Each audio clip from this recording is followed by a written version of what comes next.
conversations and whether people actually do understand what's happening and connecting and correlating it to the debt. And even when we talk about, calling our presidents, the former president, we gave him names around debt. The current president, we've come up with names around debt. People know. They do. People know these things. Because the outcome or the manifestations of what we're referring to affects everybody. It does not matter who you are. No, it does. It does affect everybody. You.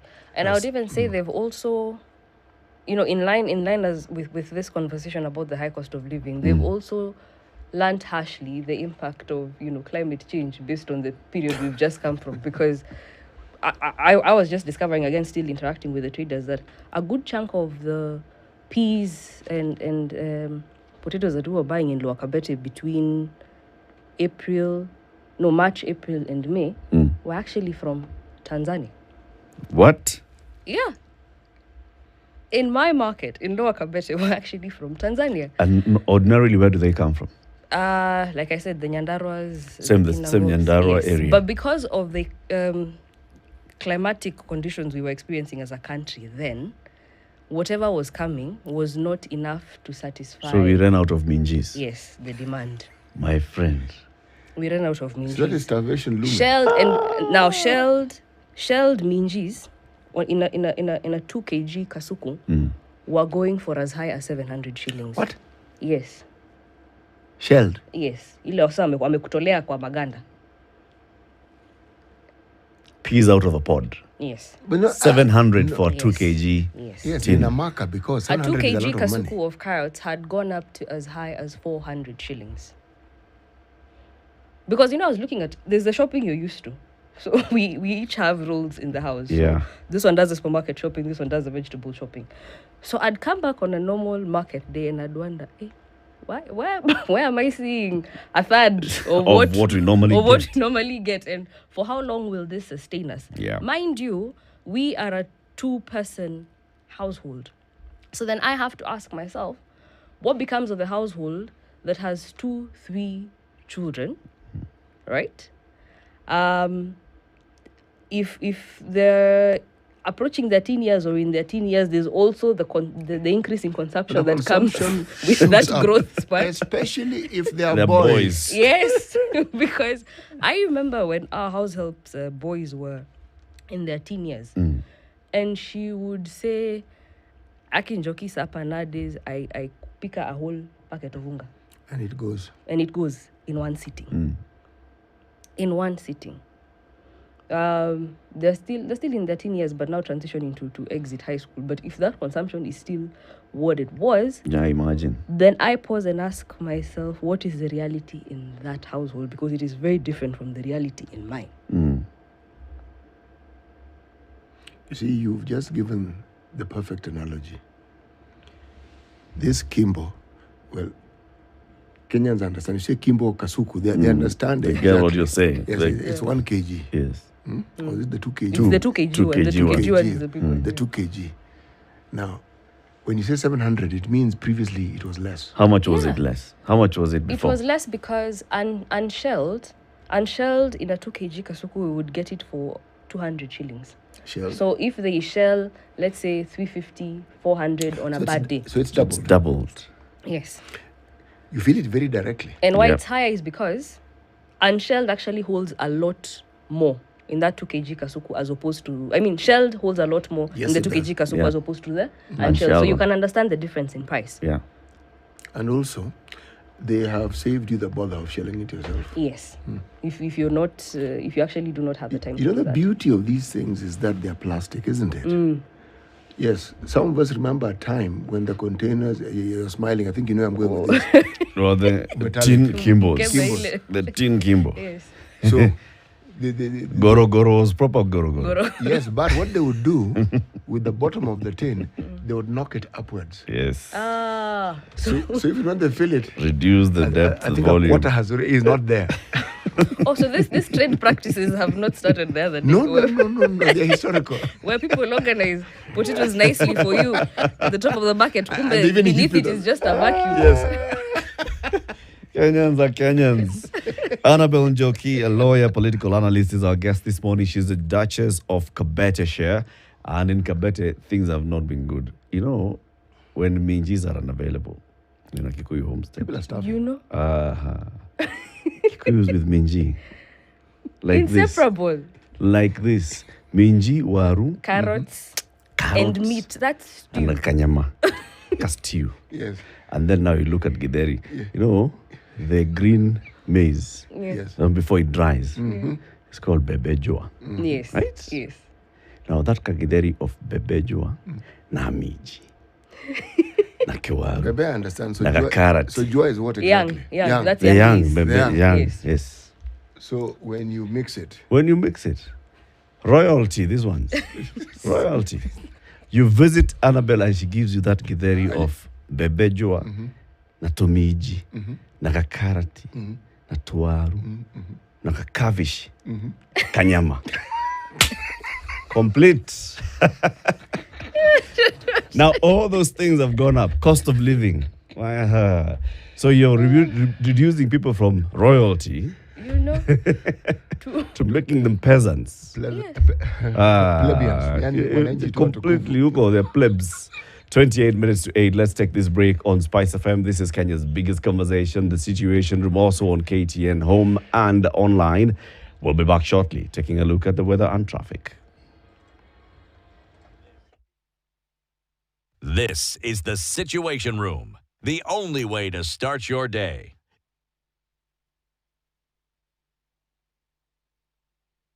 My skin is my identity and deserves care made specially for me. New Nivea Radiant and Beauty Advanced Care with 5 oils and 5 vitamins helps reduce appearance of stretch marks in just 2 weeks.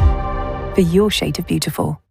Sherekea nasi mwezi huu. Channel bomba, sinema na vipindi vya kusisimua. Burudani kamili kwa familia nzima. That's why I love this stuff. Sherekea nasi upate nafasi ya kushinda zawadi kila wiki kuanzia 55-inch TVs, fridge na pikipiki. Treat familia na ununue StarTimes decoder madukani kwetu na kwa wauzaji wetu nchi nzima. Lipia subscription yako upate nafasi ya kushinda zawadi kemkem kwenye draw za kila wiki. It's the best. Kutoka kwa familia yetu hadi yako. Asante kwa kutukaribisha nyumbani kwenyu. StarTimes, furahia maisha kidijitali.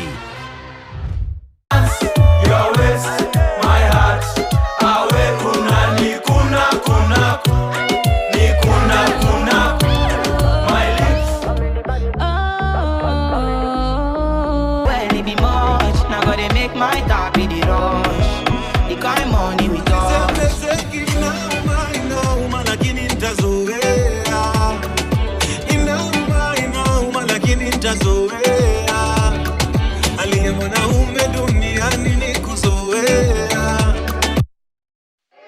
Babe, have you heard Dance Holding by Uncle Jingjong? But have you heard Have you heard? Spotify has over 100 million songs. Would you like to gain knowledge on financial tools to help you borrow, save, and grow right from your phone? Join Tala and Radio Maisha in Nakuru on 22nd to 24th of June for a roadshow that could turn your life around through digital financial services. We start your day with a good gospel vibe.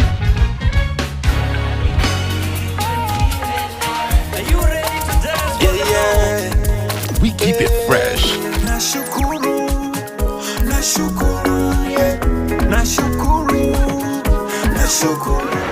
We nourish your spirit Monday to Friday, only on Tendereza.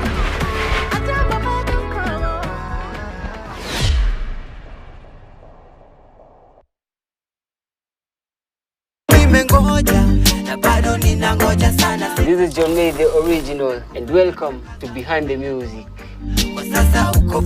How deep or how high is your drive kupata hiyo kenye unataka? If you stay true to the dream, then the dream will stay true to you. Peace out. People, they must be real, party, we not stop, so it's a reggae vibe playing, so funky, then we jam into the rhythm, so Nunua KPLC tokens bila charges. Only on Airtel Money. Dial *334#. Select Lipa na Airtel Pay Bill, then select KPLC.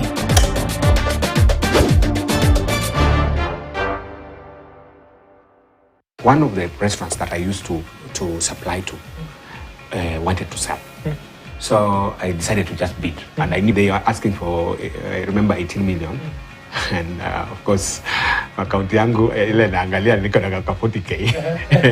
18 million na 40k.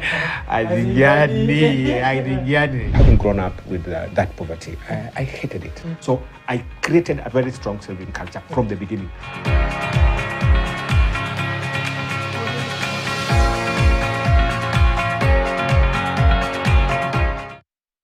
Bill that's about to be signed into law by the president. And then from next week, we have a new finance act that then looks at how to raise more money, and taxes going up in some areas, taxes reducing in some areas. But in many areas that affect you directly, then things are going to be changing. And we were talking about whether people actually can connect all those things with everything that's happened in the country over years. And if then we do, are we keen enough with what's happening now at government level? And knowing that how it shall affect us down the road. Eric, let me ask this question. Ask, please. If the last elections that we had were not fraught and were not submerged in so many promises, and if indeed the one candidate who seemed to speak directly to the people and their plight actually won, would the expectations have been as high as they are? Because a lot of the disappointment that I see in my mind has to do with the expectations. That's one. Two, it isn't the first time that the prices of commodities have gone up in this country. There have been times they haven't just gone up, the commodities haven't been there. Now, we're not saying they're not there. They're actually there. Maybe not in as the quantity you'd like, but they're there. You may not buy as many packets of sugar as you may like, but you can buy. I'm simply saying, in times when the quantity of food itself was scarce, the prices were high. We've had those situations.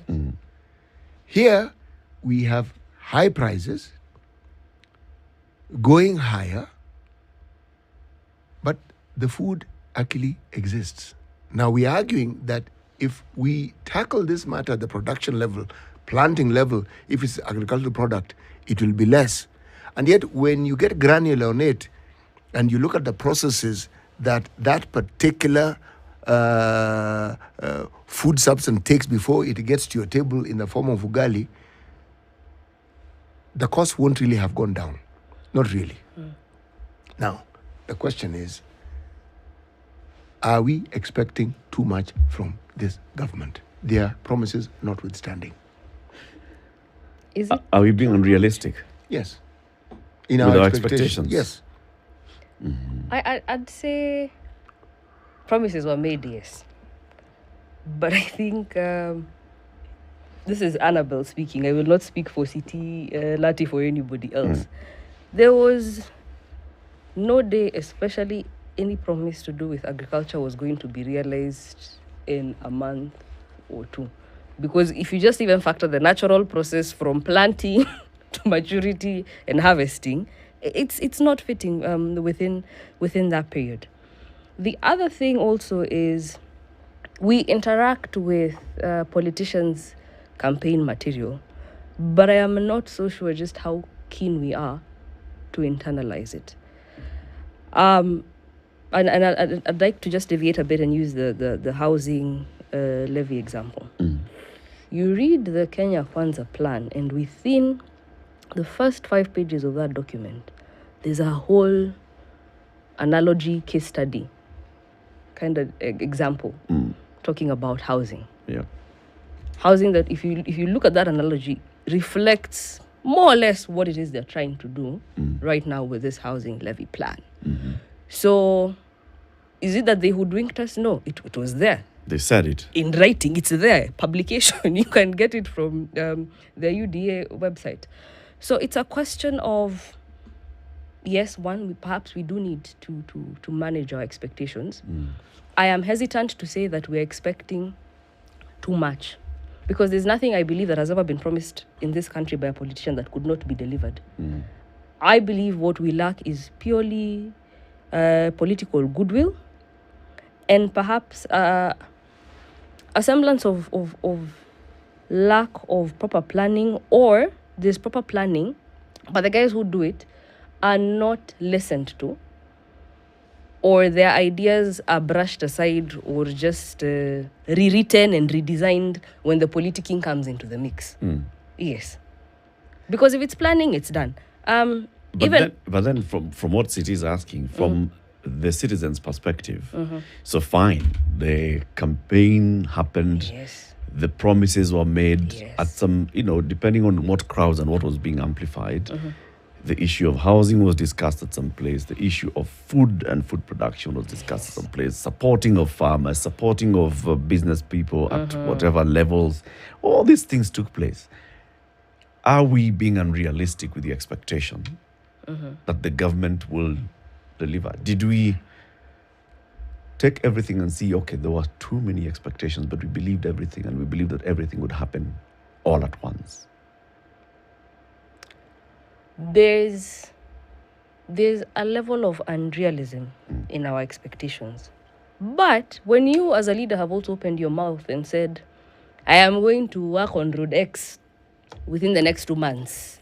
I am going to ensure we have Industry Y within the next 6 months.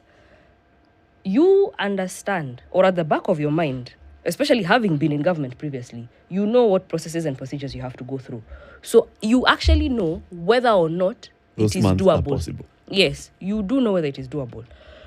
When you make that promise, and then you want to come back and get upset with Annabelle because Annabelle is like, but why am I not seeing Industry? Why? Ata Mjachimba Foundation. And why am I not seeing Road X? And we are 1.5 months in. You said 2 months, we're 1.5 months in. And then you want to ask me, or rather you want to tell me, but 1, 2, 3 needed to be done. So why can't you look at it this way? No, because you knew 1, 2, 3 needed to be done. You should have, from the minute you made your utterances, should have started managing my expectations at that point. Yeah. So the best thing would have been, Road X will be worked on. Please do not give timelines if you have no intention of honoring those timelines. But again, from a political perspective, what is a campaign? A campaign is basically telling a story. Now, this is how I normally explain it to people. It's basically telling a story. Whoever ends up winning at the end of the day is either, one, the person who told the best story, or number two, the person who may not necessarily have had the best story, but they told it in the best way, in the way that people just resonated with and they felt it is this person and it can be nobody else. So a story was told. And people fell in love with the story that they fell in love with, and they went to the ballot and they chose who they choose. Post the fact, has there been more storytelling? Yes, there has been.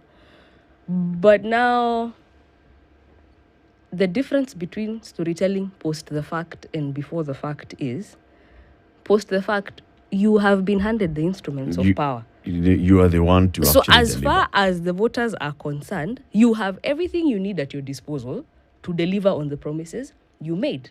So when you fail to, or when your utterances create the perception that you are likely to fail to deliver, then they have to ask themselves, is it that you do not have enough machinery and skills at your disposal, or are you fundamentally lacking in something that is becoming a hindrance towards you delivering on your Something promises? like competence. So now that is your words, not mine.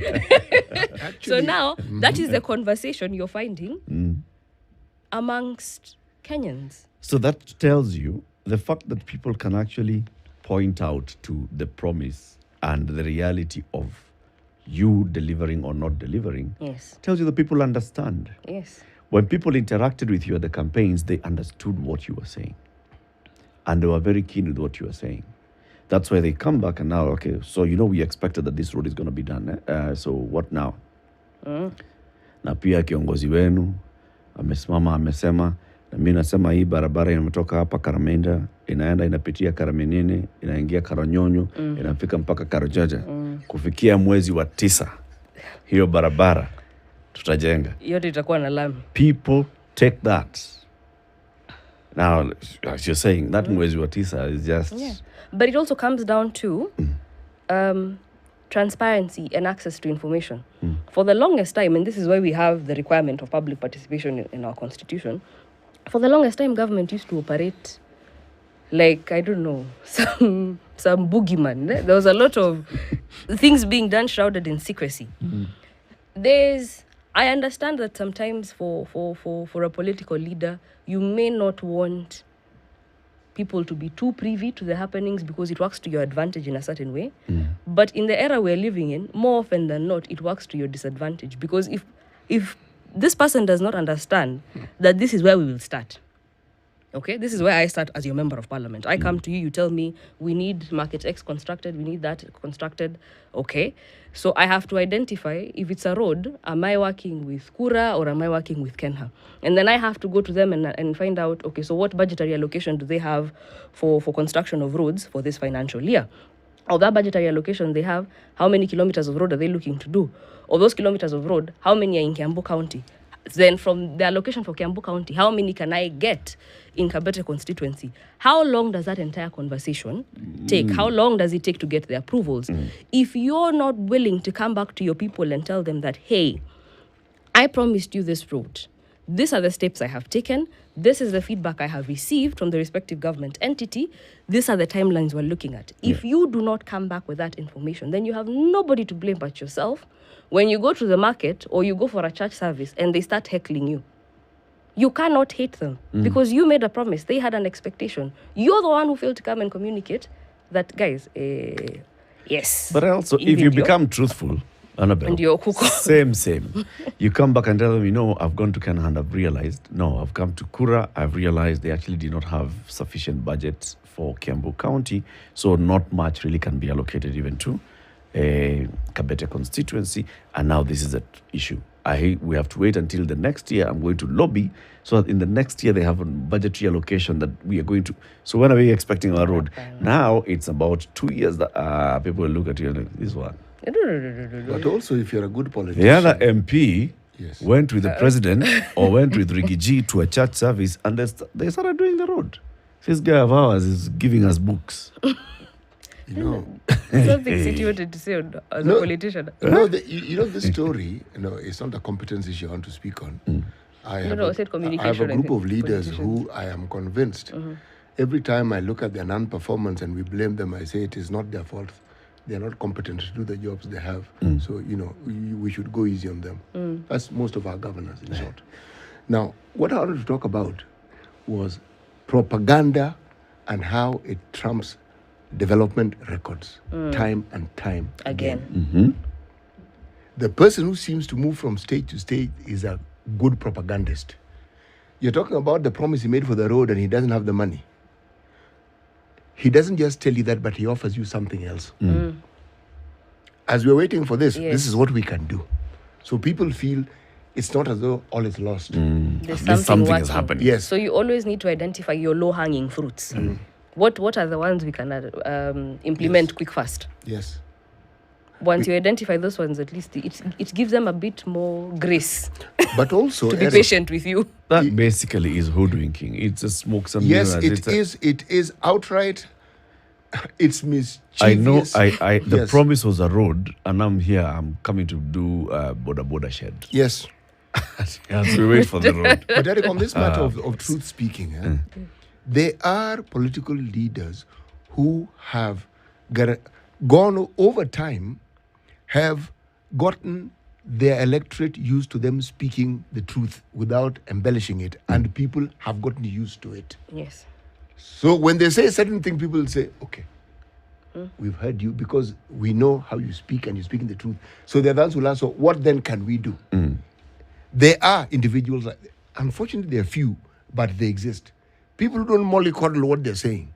And their people have gotten used to it, and that is what their people like them for. Okay? But the storytellers, yes, they have their day. But in this day and age, it isn't long in coming. Because your storytelling, there'll be a better storyteller than you. And the storytelling will be based on your failures. Yes. In fact, they'll easily play with that. That's And that's how they're good. Yes. That's also the advantage also of social media. People use it to hold their governors and basically their elected representatives to account. So some of the groups we have as Kabete, I always see a blogger posts on behalf of their politician, and then you're met with a question. But wait, the governor told us this was the plan for feeding children in schools. That he was going to start a project where traders within the county would be supplied with chicken. Mwanza ama munapatiwa, Mayai. what do you call Chips. it? Economic Chips. stimulant packages. Yeah. Muweze kufuga kuku. And then your eggs are what will be used to supply the schools. So it's sort of like one feeding into it's a symbiotic relationship of sorts. Right. So they send a very beautiful poster talking about that, and then they are met with a question. So, as of today, in my ward, how many homesteads have you supplied with chicks? When do we expect to start hearing that this number of trays was supplied to the primary school within my locality? It works. These platforms also work. It helps to hold the people accountable. Yes. But also to remind everybody Yes. of what the promises were and Yes. tracking Yes. of the process. Yes. So it's working. It is working. The So system we're beyond in that, is never perfect. this person who posted on behalf of the politician, what do they respond? Do they say, I'll come back to you, or do they just they take go off? silent? Sometimes, if they really have nothing to say, they go silent. Others, when they feel cornered, will become abusive. Others will say, no, we have started on this other side of the wards. county, but we are coming that side. The ones who are in the know will actually just detail it and give reasons why they haven't gotten there yet. But sadly, the ones in the know actually account for a very small percentage. Is it that the ones in the know or the ones who dare speak the truth? Because, Perhaps, okay, here's the thing. perhaps a little of both. Or both. Yeah, perhaps a little of both. So there are people who are speaking on behalf of this political leader. Yes. And they actually don't know. Yes.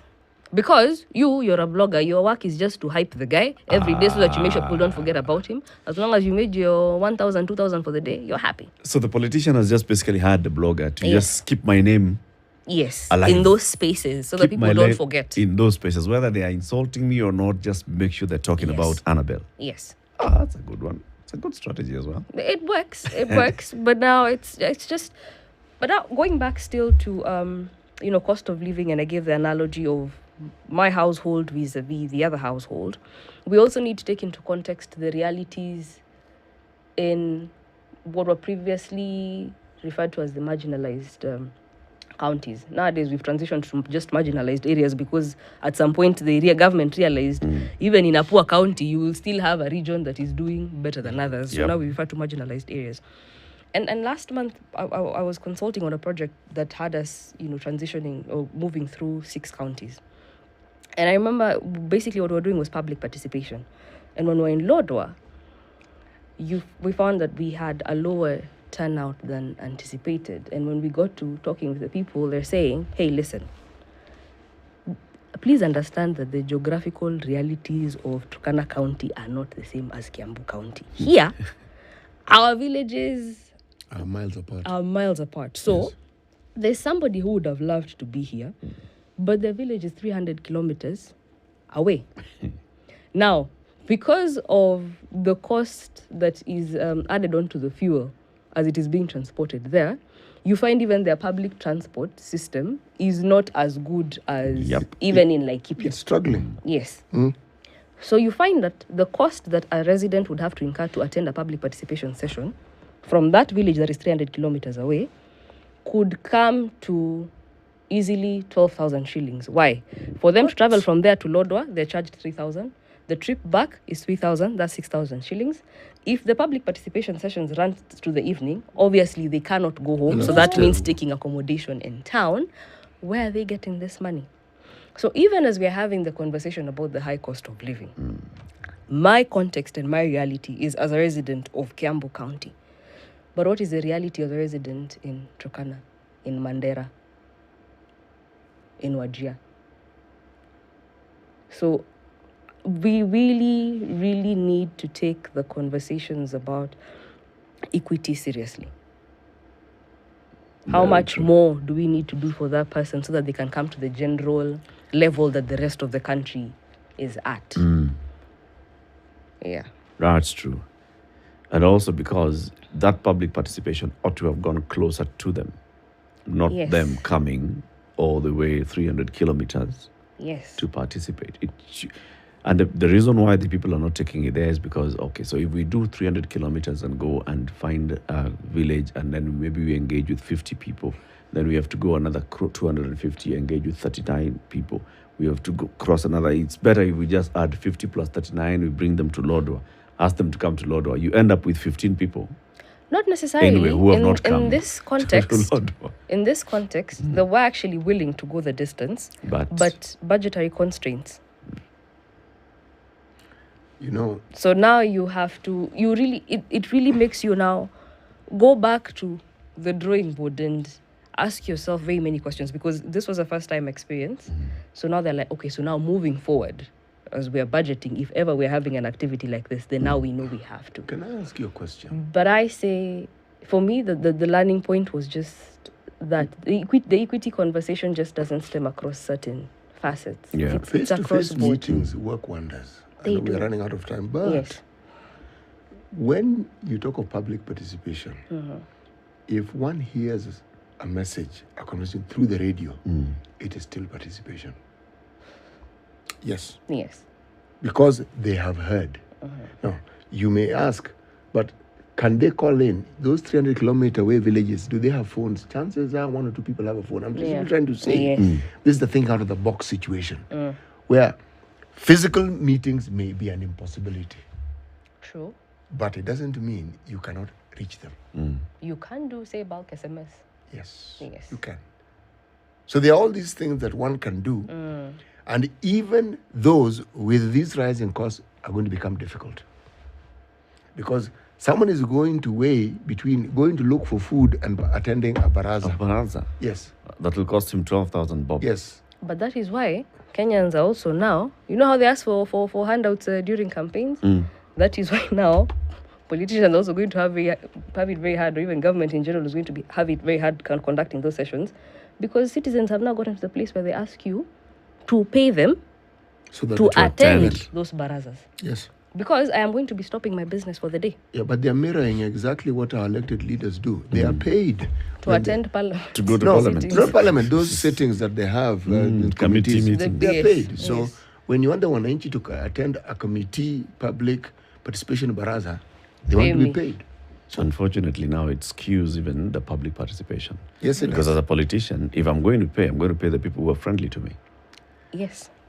People who are going to come and say yes, yes, yes to everything that I was bringing to them. You're even Not actually even going to listening to them. circulate notice to the regions that you know are friendly to you. Yep. So And the people who select will the not people who even come. know that there was ever an engagement with their representative. And in the books, public participation happened.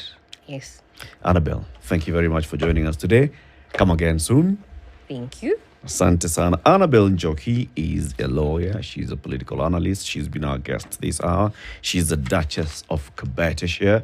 She's given us her perspectives on very many issues on the cost of living and what it means. Keep it here for more conversations. In the next hour, we speak to Member of Parliament Edward Mureu, who is also a UDA top leader. He's the head of legal at UDA. Conversations continue on Spice FM and KTN Home and YouTube and Facebook. 8 a.m. Good morning.